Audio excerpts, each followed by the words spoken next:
Hi, this is Burr Stewart, and can you tell the difference between these two RS3 engines?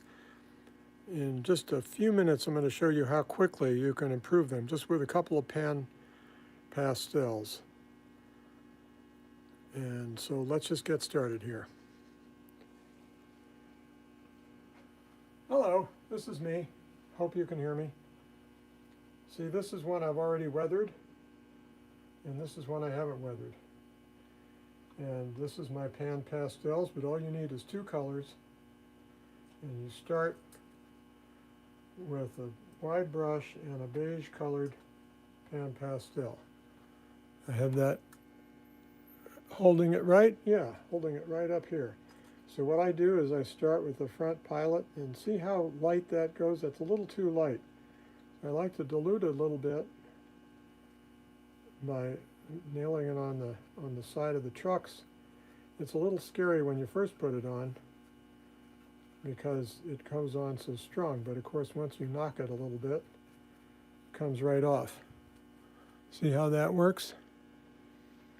And the trucks, same way. Now I haven't done a thing to these. Are brand new Bowser RS3s. I haven't done a thing to them except take them out of the box. And you see I just knocked it onto there a little bit. Now when you first knock your brush into the pan pastel, it's a little too strong. I like to go sideways with it, make sure it gets in the various cracks. And all I'm using is this one beige color. Hope you can see that.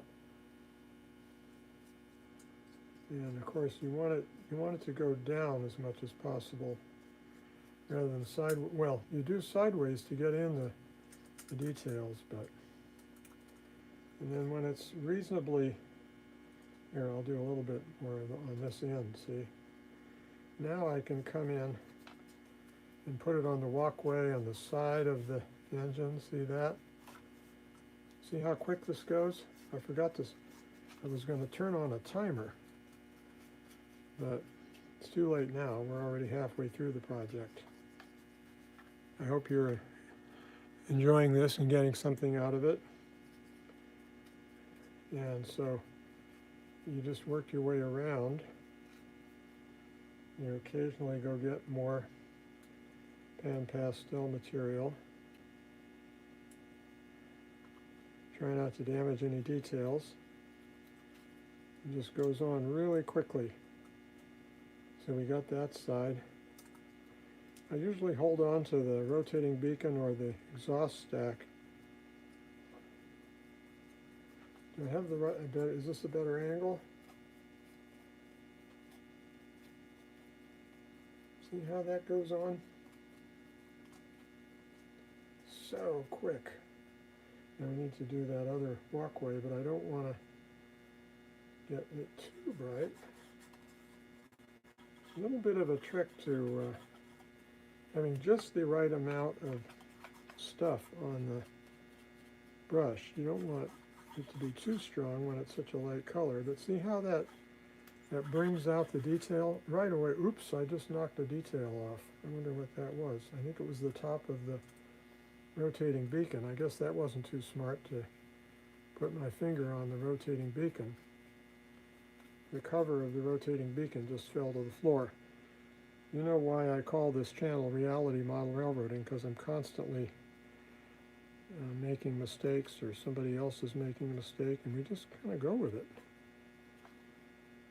Because that's reality model railroading. You just got to do the best you can do. I'll get that cap on the rotating beacon off the floor in a minute. Hopefully I won't step on it before I remember to do that.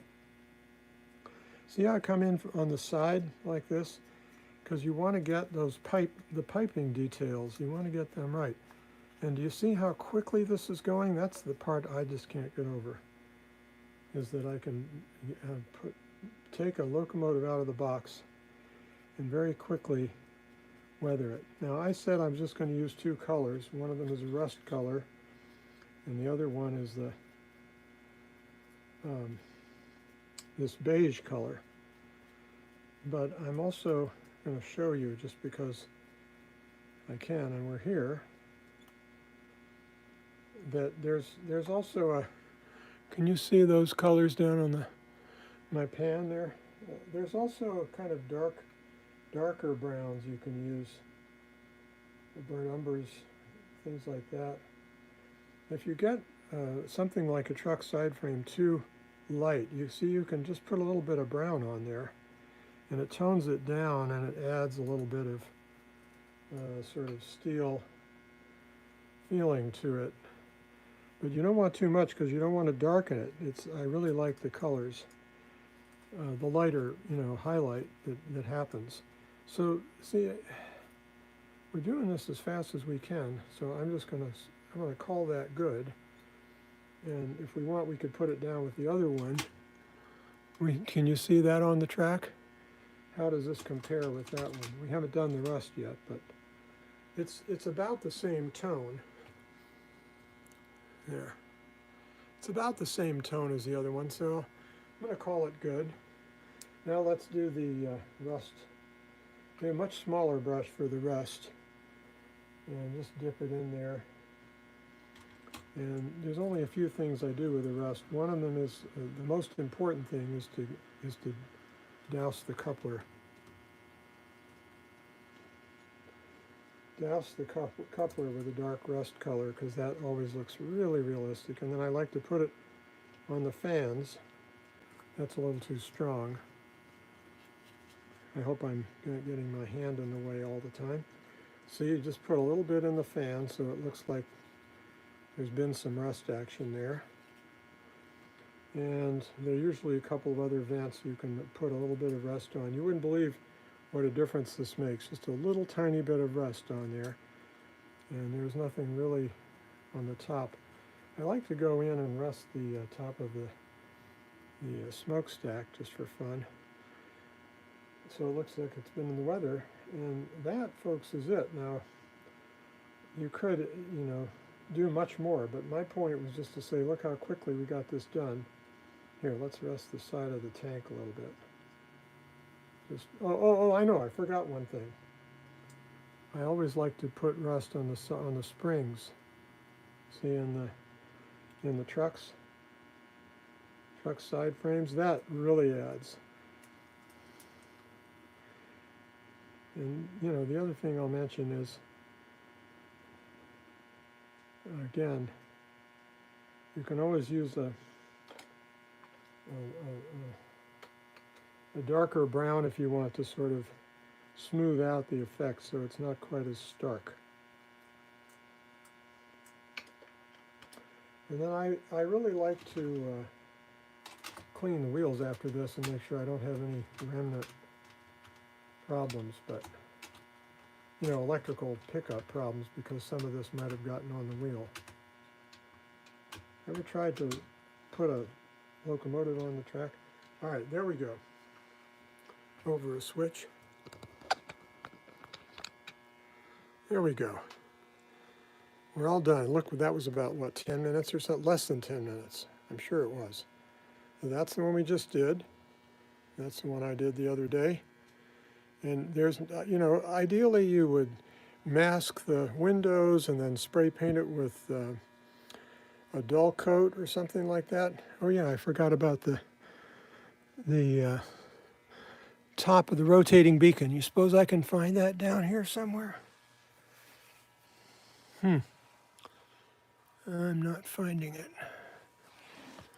That's a shame. Well, we'll look for that more. And if I find it, I'll let you know. And then we'll fix that. See, we have the rotating beacon cover there.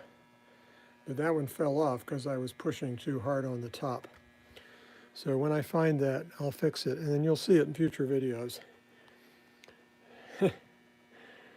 So for now, this is Burr Stewart wishing you much fun with trains.